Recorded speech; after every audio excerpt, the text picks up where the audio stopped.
नमस्कार मित्रों। जैसा कि आप सभी जानते हैं,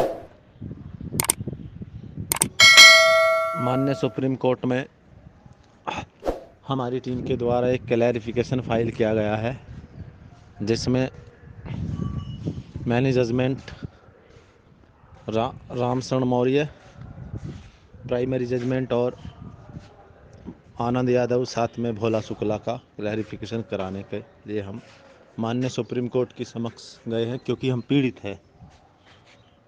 उसी के संदर्भ में आपने आज अनूप भाई को सुना, उनके हौसला अफजाई करनी चाहिए। उन्होंने बेसिक शिक्षा पे अच्छी पकड़ रखने वाले PS पटवालिया सीनियर एडवोकेट्स का हवाला दिया कि हम उनको इंगेज करने का प्रयास कर रहे हैं। बिल्कुल हम भी चाहते हैं कि उन्हें इंगेज किया जाए, परंतु आज स्थिति देख रहे हैं प्रदेश का 95% शिक्षा मित्र टूट चुका है। उसकी हिम्मत नहीं हो रही है कि वो किस तरह लड़े, और वो अपने आप को सेटिस्फाई नहीं कर पा रहा है, क्योंकि अभी तक जितने भी निर्णय न्यायालय में हमारे केस गए उन पे हमें कुछ मिला नहीं। थोड़ा बहुत मिला है, जैसे आनंद यादव में केवल 2 भर्ती के मौके दिए गए थे। भोला शुक्ला हुआ तो भोला शुक्ला में नॉन टेट का मैटर था। उसमें मेरे और रंजीत के द्वारा एक IA फाइल की गई थी, जिसमें हमने टेट पास का पक्ष रखना चाहा, लेकिन उसमें हुआ क्या कि इम्प्लीमेंट फाइल कराई थी। उसमें मेरी बात एडवोकेट निदेश गुप्ता से हो गई थी, और वो उस मैटर पे फ्री आने को तैयार हो गए थे, लेकिन वो प्रेजेंट नहीं हो सके, क्योंकि वो उनके पास फाइल लेकर ही नहीं पहुँचे। और वो सुनवाई के समय तक भी, जिस दिन सुनवाई थी उस दिन भी 9 साढ़े 9 बजे उन्होंने कोर्ट में कहा, जाकर फ़ोन किया कि वो मुझे फ़ाइल नहीं दे के गया। यदि उस दिन वो पहुंच जाते तो उस दिन टेट पास शिक्षा मित्रों को, जैसा जजमेंट में भी लिखा है कि अगर आप NCT की मिनिमम योग्यता को पूरा करते तो इनको प्रशिक्षित वेतनमान दिया जा सकता था। यदि वो उस दिन हमारा पक्ष रख देते, अगर रुपये जो 37 या 38 जितना भी प्रशिक्षित वेतनमान उस दिन मिल सकता था, 100% मिल जाता। लेकिन हमारी बदकिस्मती मानो, कुछ भी मानो, कि हमारे साथ जूनियर एडवोकेट्स ने मक्कारी कर दी। अब बात आती है इस केस के संबंध में कि सीनियर की अवेलेबिलिटी हो। हम भी चाहते हैं कि बड़ा सा अच्छा सीनियर अवेलेबल हो, लेकिन हमारे पास जितना फंड है, जितने की हम व्यवस्था कर पा रहे हैं, हम उसी फंड के हिसाब से, उसी व्यवस्था के अनुसार अपना सीनियर लेके का प्रयास कर रहे हैं। लेकिन सीनियर से बहस ज़रूर कराएंगे। वैसे तो हमने माननीय सुप्रीम कोर्ट के एक सीनियर एडवोकेट्स को इंगेज भी किया है। लगभग फाइनल बात है, उनको पेमेंट जानी है। वो साउथ के एडवोकेट्स हैं और बैरिस्टर है। देखते हैं, यदि आप लोगों ने साथ दिया तो पटवालिया का विकल्प खुला रहेगा।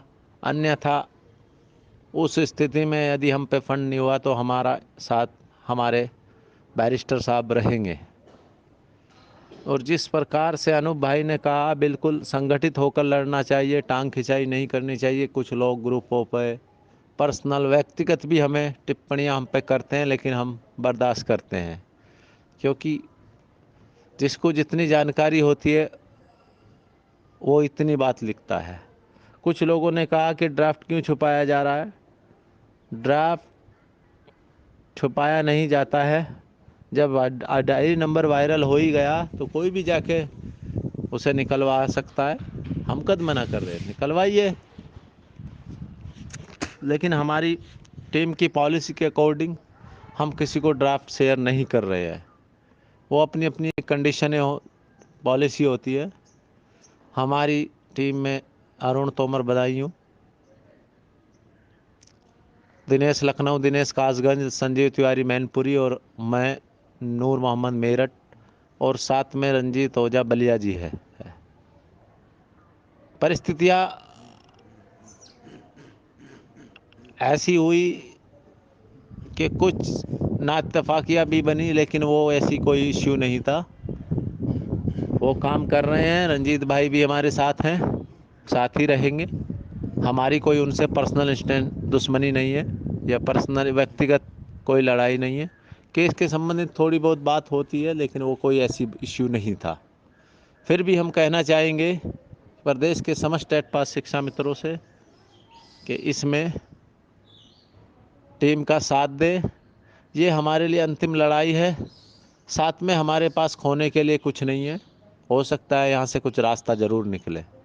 यदि इस केस की सुनवाई के समय बेंच मैटर को सुनने को तैयार हो गई तो आप निश्चित मानिए यहाँ से हमें कुछ ना कुछ मिलेगा ज़रूर। ये हमें पूर्ण विश्वास है। और बात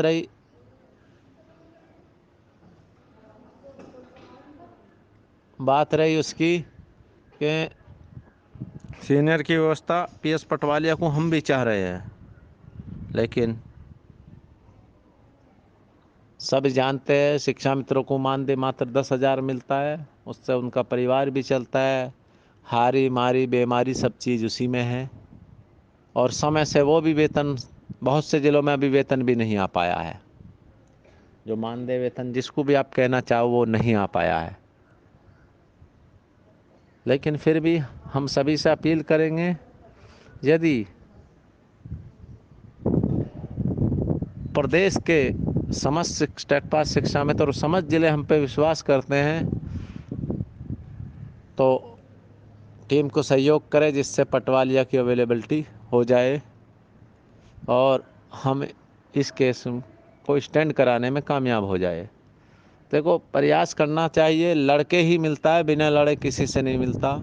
चाहे वो सरकार हो या तुम्हारे घर का ही कोई मामला हो, यदि तुम्हारे घर में कोई विवाद चल रहा है, जब तक तुम उसका डटकर सामना नहीं करोगे तुम्हें कुछ नहीं मिलता। इसलिए हमें इसमें लड़ना है, लड़ना चाहिए, और हम सभी से अपील करेंगे कि टीम का सहयोग किया जाए। हमारी टीम में अनूप भाई मथुरा वाले भी है, वो काम कर रहे हैं। जो याची नहीं थे वो याची बनाए जा रहे हैं। यदि किसी को याची बनना है तो वो बन सकता है। मैं ये नहीं कहूँगा कि याची बनना ज़रूरी है। फिर भी इन केस अभी आपने देखा होगा 69,000 में 1 नंबर वाले मैटर में जो याची थे उनको लाभ दे दिया गया, बाकी को कुछ नहीं मिला। इसलिए याची बन जाए तो अच्छा रहेगा। और अनूप भाई ने बता भी दिया कि हम याची शुल्क 2,000 रुपये ले रहे हैं, जिसमें फाइलिंग और सीनियर की अवेलेबिलिटी के लिए चार्ज है, ये 2,000 रुपये लिया जा रहा है। और अभी अनूप भाई ने एक थोड़ा सा जिक्र किया,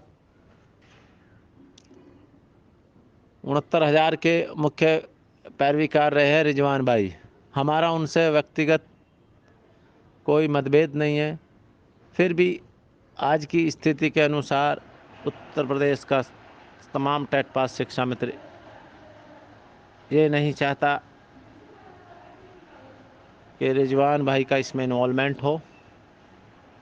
जहाँ तक हमारा विचार, हमारे से लोग कहते हैं, यदि अनूप भाई को विश्वास है कि रिजवान भाई से उन्हें कोई दिक्कत नहीं, तो हम उन्हें भी नहीं रोक सकते, क्योंकि सब स्वतंत्र है, किसको किस में इंटरेस्ट है वो कर सकते हैं। लेकिन हमारा व्यक्तिगत विचार यह है कि जो हमने केस फाइल किया गया है उसमें रिजवान का कोई भी इन्वॉल्वमेंट नहीं है। यदि कोई समझ रहा है तो वो गलत है, क्योंकि अभी एक ग्रुप में रिजवान भाई के कोई करीबी हो गए, उन्होंने इस बारे में लिखा कि संजीव बालियान के मैटर को तो मैं कहता नहीं, कि नूर मोहम्मद वाला जो मैटर वो सब हमारे निर्देशन में हो रहा है, जबकि ऐसा नहीं है। ये पूर्णतः अफवाह है, इस पे कोई ध्यान न दे। और यदि रिजवान भाई को ये लग रहा है कि मेरे ही निर्देशन में है, चलो मानते हैं, तो वो सामने आए, टीम के सहयोग की अपील करें, हमारा साथ दें। हमारी उनसे पर्सनली कोई भी